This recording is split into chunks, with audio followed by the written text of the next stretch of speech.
Certaines matinées, on se réveille avec l'impression que même sortir du lit exige plus de force que l'on en possède, comme si une lourdeur silencieuse nous maintenait immobiles sans que nous puissions vraiment expliquer pourquoi. Il ne s'agit pas simplement d'un manque d'entrain ni de paresse, parfois c'est un signal intérieur difficile à interpréter. Carl Jung suggérait que ces moments d'inertie apparente peuvent être une manière pour notre partie la plus profonde d'attirer notre attention. Une sorte de langage intérieur qui n'utilise pas de mots, mais exprime des besoins réels. Beaucoup de personnes ressentent de la culpabilité lorsqu'elles n'arrivent pas à être productives ou lorsque leur énergie ne suffit pas pour accomplir ce qu'elles devraient faire. Mais Jung avançait que cette pause inattendue n'est pas toujours un obstacle, mais plutôt l'indice que nous entrons dans un processus de changement. Ce n'est pas le corps qui demande du repos par simple fatigue, mais une invitation à s'arrêter pour se réorganiser intérieurement. Nous vivons dans une culture qui exalte l'activité constante et méprise la tranquillité, comme si s'arrêter signifiait perdre sa direction. Pourtant, Jung observait que les périodes d'inactivité apparente peuvent agir comme une incubation interne, un temps durant lequel l'inconscient organise les idées, intègre les émotions et prépare l'évolution personnelle. Même si, consciemment, il semble que rien ne se passe, en profondeur se restructurent des aspects essentiels de ce que nous sommes. C'est comme une forêt en hiver. En surface, tout paraît immobile, mais sous la terre, les racines continuent de s'étendre en silence. De la même manière, le corps perçoit parfois avant l'esprit qu'un changement est nécessaire, et cette résistance au mouvement peut simplement être une invitation à ralentir, observer et permettre au processus intérieur d'avancer sans précipitation. Parfois, lorsque la routine cesse de correspondre à ce que nous ressentons au fond de nous, c'est comme si cette carte intérieure qui nous guidait ne correspondait plus au territoire que nous foulons. Jung décrivait ces signaux comme la manière dont le corps reconnaît avant l'esprit que nous vivons d'une façon qui ne reflète plus ce que nous sommes réellement. Lorsque l'énergie disparaît et que nous n'arrivons plus à répondre aux exigences du quotidien, ce n'est pas toujours du désintérêt. Dans bien des cas, c'est une réaction honnête face à une vie qui a cessé d'être authentique. Sous cet angle, il existe différentes formes par lesquelles cette pause profonde peut se manifester, chacune portant un message qui va au-delà de la simple fatigue. La première apparaît lorsque ce qui nous motivait auparavant perd son sens. Activité, engagement et obligation, autrefois importants, commencent à paraître étrangers. Cette sensation surgit lorsque la vie extérieure ne reflète plus nos convictions et l'énergie se replie pour éviter de soutenir quelque chose qui ne nous appartient plus vraiment. Un autre type d'épuisement est lié au deuil non résolu. Pertes, ruptures ou changements que nous n'avons jamais réellement assimilés peuvent épuiser notre vitalité sans que nous en soyons conscients. Dans ces cas-là, la fatigue est une invitation à s'arrêter et à reconnaître ce qui reste en suspens, comme une flamme intérieure qui continue de brûler en attendant d'être honorée. Il existe aussi la fatigue qui naît de la surcharge émotionnelle. Ceux qui absorbent l'ambiance, les préoccupations des autres ou le bruit du monde se sentent souvent exténués sans raison apparente. Cette pause, loin d'être un problème, fonctionne comme un mécanisme naturel pour rétablir l'équilibre et permettre au système émotionnel de se régénérer. Même la science décrit un processus similaire en expliquant comment l'organisme régule le stress et retrouve sa stabilité. Un autre type de calme apparaît durant les périodes de changement profond. Quand une étape personnelle touche à sa fin et qu'une autre n'est pas encore définie, un espace intermédiaire se crée dans lequel il est normal de se sentir fatigué ou sans direction. Ce moment, comparable au retrait d'un être vivant qui mue, fait partie du processus de transformation. Dans de nombreux récits traditionnels, les protagonistes traversent une phase de recueillement avant de revenir transformés, et cette fatigue joue un rôle similaire, celui d'une descente nécessaire avant la renaissance. Enfin, il y a l'épuisement qui accompagne la créativité réprimée. Lorsque le besoin d'explorer, d'imaginer ou de créer est limité par des routines rigides ou par la peur, cette énergie intérieure cherche une issue et, n'en trouvant pas, se transforme en apathie.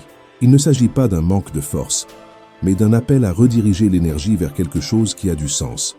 Dans tous ces cas, la fatigue agit comme un messager. La lourdeur que nous ressentons ne cherche pas à nous punir, mais à nous guider vers ce qui tente de naître en nous. Durant ces pauses, L'inconscient continue de travailler, d'ordonner et de préparer de nouveaux chemins, tout comme la Terre se forme lentement sous la pression et le temps. Même si la culture actuelle valorise le mouvement constant et les résultats visibles, les processus internes suivent des cycles plus naturels. Ils avancent, s'arrêtent, se renouvellent. Ainsi, lorsque surgit cette impression de ne plus pouvoir continuer, il peut être utile d'imaginer qu'une voix intérieure murmure « Prends un moment, je fais ma part ». Quand nous sentons que notre énergie se replie, cela ne signifie pas que quelque chose en nous se dérègle. Bien souvent, c'est la manière dont notre intérieur tente de retrouver l'équilibre. Jung expliquait que ce que le moi conscient interprète comme de la fatigue, de la confusion ou de la perte, fait souvent partie d'un réajustement plus profond qui se produit sans que nous en ayons conscience. C'est cet espace silencieux entre une respiration et la suivante, un instant suspendu où commence la véritable transformation. La clé n'est pas de résister à cette tranquillité, mais de lui prêter attention. Lorsque nous nous forçons à continuer en ignorant le besoin de nous arrêter, nous ne faisons que nous couper de notre propre sagesse intérieure. Au lieu de te demander « qu'est-ce qui m'arrive ?», Jung suggérait de tourner le regard vers l'intérieur et d'écouter ce qui cherche à s'exprimer à travers ce silence. Il appelait cela l'imagination active, un dialogue intime avec les images, sensations et pensées qui émergent des profondeurs. Cela ne demande aucun rituel particulier. Il suffit de t'accorder un moment de calme. Si la lourdeur revient, prends une feuille et écris ce qui apparaît sans le juger.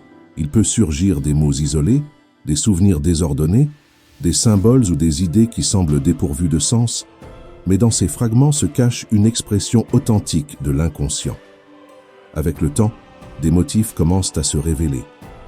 Une émotion récurrente, une métaphore inattendue, une pensée qui insiste pour revenir. Suivre ce fil avec douceur, c'est comme s'orienter avec une boussole intérieure. Pour ces moments-là, Jung proposait 3 questions essentielles. De quoi suis-je en train de me protéger? Qu'est-ce qui, dans ma vie, a cessé de contribuer à ma croissance? Et quelle version de moi cherche à émerger maintenant? Les réponses n'arrivent généralement pas sous forme de raisonnement clair, mais plutôt de sensations. Une chaleur dans le corps, une image spontanée, une intuition difficile à expliquer, mais impossible à ignorer. C'est ainsi que notre être le plus profond nous indique le chemin vers un plus grand sentiment d'authenticité. Et voici la paradoxale vérité. Parfois, l'action la plus transformatrice consiste à s'arrêter. Cette pause consciente n'est ni un abandon, ni une indifférence, mais une manière d'honorer le rythme naturel qui gouverne tous les processus de la vie. Expansion, repos et renouveau. Se reposer volontairement devient un acte de confiance en soi et en le cycle intérieur que chacun porte. Jung comparait ce processus à l'ancienne alchimie, où la matière devait rester dans l'obscurité avant de pouvoir se transformer. De la même façon, traverser nos propres moments d'ombre permet à d'anciennes identités de se dissoudre afin de laisser place à une forme d'être plus complète. Puis, sans prévenir, il peut arriver un jour où tu ouvres les yeux et ressens quelque chose de différent. Le même monde, mais vécu avec une vitalité renouvelée. C'est le signe silencieux que ce temps de gestation intérieure a pris fin et que quelque chose de nouveau en toi est prêt à commencer. Lorsque l'énergie commence à revenir de manière douce et naturelle, c'est comme si quelque chose en toi s'éveillait après une longue période de tranquillité. Les rêves redeviennent nets, une curiosité spontanée apparaît et la vitalité circule sans effort, comme le printemps après un hiver profond. En ces moments, la psyché semble nous dire d'avancer, mais sans hâte, nous rappelant que chaque processus intérieur fleurit à son propre rythme. Cette logique contraste avec la culture actuelle, qui valorise l'activité constante et la recherche incessante de résultats, oubliant que nombre de grandes idées et transformations sont nées précisément durant des périodes de silence et de retrait. Au fil de l'histoire, les phases d'introspection ont été le point de départ de découvertes, d'œuvres et d'enseignements qui ont changé le monde. Penseurs, guides spirituels et créateurs ont trouvé de la clarté lorsqu'ils se sont permis de s'arrêter et d'écouter. Ainsi, la tranquillité n'est pas un obstacle à l'avancement, mais le terrain où germe le nouveau. Prendre une pause dans une société qui valorise la productivité continue devient un acte de courage. Respecter ses propres cycles intérieurs, une manière d'affirmer son authenticité.